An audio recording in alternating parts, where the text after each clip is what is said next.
So of course, I buy all sorts of stuff for this channel. If there's a fragrance that's coming out, even if I don't think I'm gonna like it that much, I'm still picking it up just so I can review it for you guys. And that puts me in a different position for a lot of other people where if they see something that they don't think they're gonna like, they just pass on it. Myself, I'm still picking it up anyway. And there's been a lot of fragrances that have been coming out where I'll take a look at it, I'll assess what the brand has been doing with their other new releases, and I'll be like, you know what?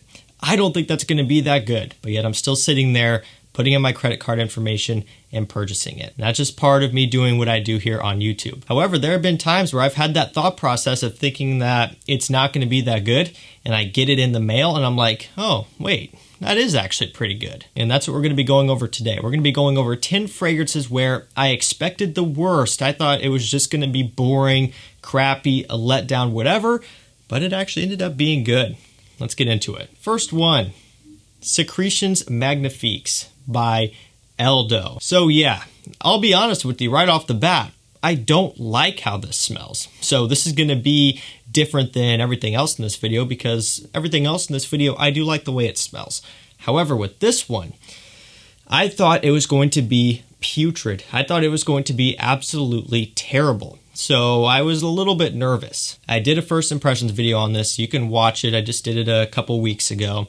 And when I smelled it the first time, sure, it didn't smell great, but it wasn't as bad as I was expecting. A lot of the reviews out there I think are done for comedy.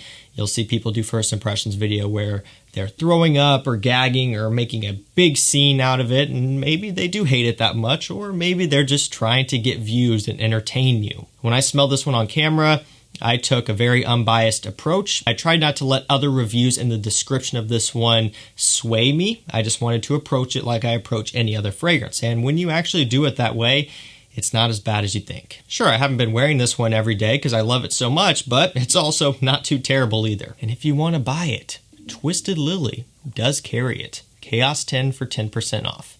Just letting you know. Up next, we have Lacoste Match Point. Grapefruit, cashmeran, and basil are some of the main notes. So that note that I just said there in the middle, cashmeran, was why I was not expecting to like this one at all. That, and I just thought the note breakdown looked a little bit on the boring side, and sure, there's nothing to write home about from the note breakdown.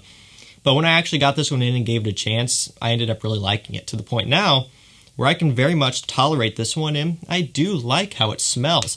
I'm not always the biggest fan of cashmeran. For example, in fragrances like Dior Homme 2020, Dolce & Gabbana The One, Eau de Parfum Intense, both of those use cashmeran heavily, and I don't like those fragrances because of that. It's not like I have a hatred towards them because they're completely changing up the DNA. It's just that I don't like the smell of it that much. There's something about that aroma chemical, depending on how it's used, that I just don't like. And here in Lacoste Match Point, it's not used the same way that it is used in those other fragrances. I can tolerate it here. You get a nice vibrant grapefruit up top. You get a nice herbal aromatic touch here from the basil, and then like a woody muskiness from the cashmere. It's not too bad. Very clean, very fresh. Every time I smell this one, it reminds me of just being kind of outdoors in the summertime, just in a big field of grass. So it's Lacoste Match Point, obviously, supposed to kind of paint the picture of tennis, right? You've got the textured cap on top, and obviously the color and the name, very much a tennis-inspired fragrance.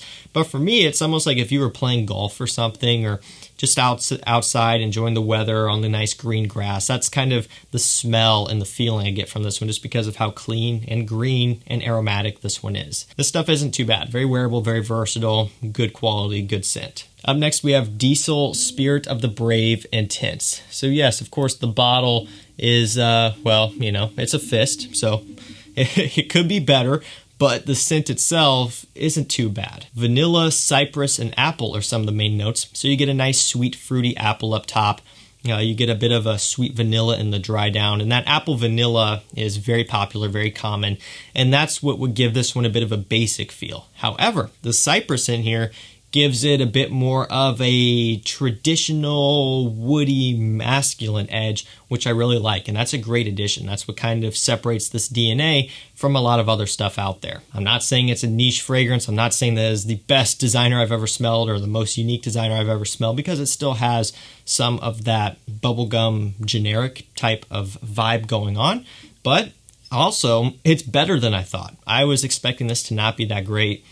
Diesel is kind of, well, they're diesel when it comes to fragrances, hit or miss a lot of times. But this one here, I think is a hit. It's pretty good stuff.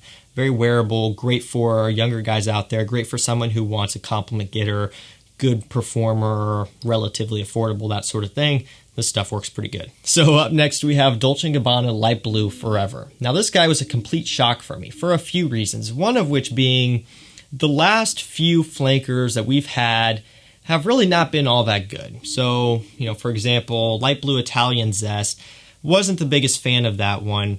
Light Blue Love is Love, last year's fragrance, really wasn't a big fan of that one at all. And so when it came down to being another one, I'm like, oh, okay, it's going to be another one. It's going to be another one of those throwaways. It's going to be another one that I purchased. Oh, yay, another Dolce & Gabbana Light Blue flanker. Yay! And then it just kind of sits in the back of my shelf and just kind of dies a slow, sad death. That's what I thought this one was going to be, but it was actually not. Another thing is the name, Light Blue Forever. They've been getting kind of weirder and weirder with their names. I mean, we had, again, Italian Zest, which I thought was a pretty cool name, but then you have Sun, Light Blue Sun. How unique. And then of course Forever, I don't know, sounds kind of lame to me, but the bottle does look great. You have gold accenting here, a nice gold detailing under the cap. They did really step up the presentation here. Even though the bottle's the same, the cap is different. The cap has a bit more weight to it. The other light blue caps are cheap, but this one is nice. Gold accenting under there. They stepped it up a lot here, and that was a shock for me. This has probably one of the best grapefruit openings that I've smelled in a designer scent. It is mind-blowing, mouth-watering, tart, vibrant, and so good. You get violet leaf in here, lending to a watery type of smell like you would expect from light blue. You get ozonic notes, which gives it a wispy, light, airy feel, and then a good amount of musk. Just to spray this one up in the air and smell it, man, that is so good. So mouth-watering, so bright, so vibrant. This one here is worth it alone for the opening. Up next, we have Armani Code Colonia. So I still remember when this one came out, it got swept under the rug really, really quickly. I mean, it came out, some people got their hands on it, and then they just shoved it. It's like when your parents told you to clean your room when you were a kid, and so you just shoved all of your crap under the bed in the far corner, just get it out of there. That's kind of what the community did with Armani Code Colonia. Swept it under the rug and it got shunned. Then I came along, I grabbed it just because I was curious, and I was also kind of working on my Armani Code collection here. And so I tried it and I was like, oh, okay, this is good. I tried it again. I'm like, that's really nice. I kept wearing it and wearing it over last summer. And then I'm like, wow, this is actually really nice. Sure, it's going to be on the generic side. Sure, it's nothing to write home about, nothing brand new, but it is really wearable, great compliment getter, and just very pleasant. Amberwood, tonka bean, and bergamot are some of the main notes, so it's a bit powdery like the original and Profumo Absolute, that sort of thing with the tonka bean. You get the amberwood, which is giving it the blue ambroxan type of feel. That's why this one gets hated on, and a nice tart bergamot opening. It's just one that's so pleasant and so wearable. You can wear it for about anything in the spring and summertime. Smells great, gets you good compliments, and it's also one of the more affordable Armani Code flankers. Up next we have this guy, Frankolivier Bamboo for Men. Bergamot, patchouli, and orange are some of the main notes. And what would you say if I told you that this is a pretty solid, affordable alternative to Dior Sauvage? You may not believe me, especially by the note breakdown there, but this does have a Dior Sauvage smell. And I believe this is only about 20 bucks online. Smelling it off the opening there, you get that kind of ambroxan, peppery, sweet opening with a bit of a creamy orange over top as well, which is not in Sauvage, but is a nice twist here with this one. Quality is not perfect, the performance is not the best, but it's also not $100 like Sauvage is. Again, $20 range for this one on discounters. It's hard to beat. And while it may not be the best Sauvage alternative out there, when you can spend a bit more money, it's going to be quite a bit more, but a bit more and get something like Prada Carbon, something that is going to perform a bit better, have better quality. The choice is going to be up to you, but this one is still out there if you're interested in, a dirt cheap Sauvage alternative.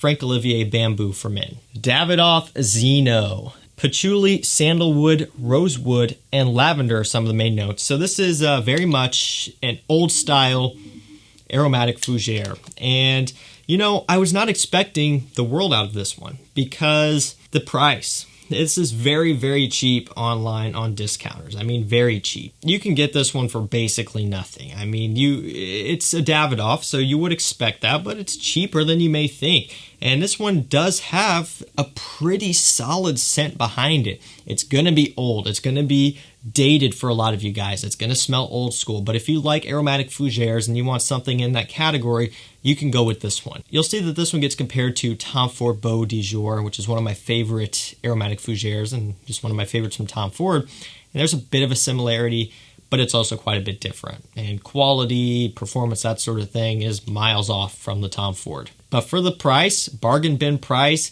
it's not too bad. You may be expecting it to be super cheap and everything like that, and where they did cheap out is the bottle. The bottle is not attractive. I'll be the first one to admit. That tan-colored cap along with the atomizer underneath with the same color, that just looks cheap. It looks like a toy, but the scent is not too bad. Up next, we have John Varvatos Artisan XX. Vetiver, bitter orange, and bergamot are going to be some of the main notes here in this one. For sure, one of my favorite bottles from John Varvatos. I'll get in there close again so you can take another look at it. It's this nice gray color with a metallic flake ever so slightly. Very modern. Very, very sleek. Very cool looking. Again, really well done here on the bottle. The cap has a bit more detailing than normal with kind of a studded band around the top. XX there on the top. Atomizer is your standard thing under there. Really nice bottle here. I did buy this one at full retail, so what is it, $80 or something like that, plus tax and shipping.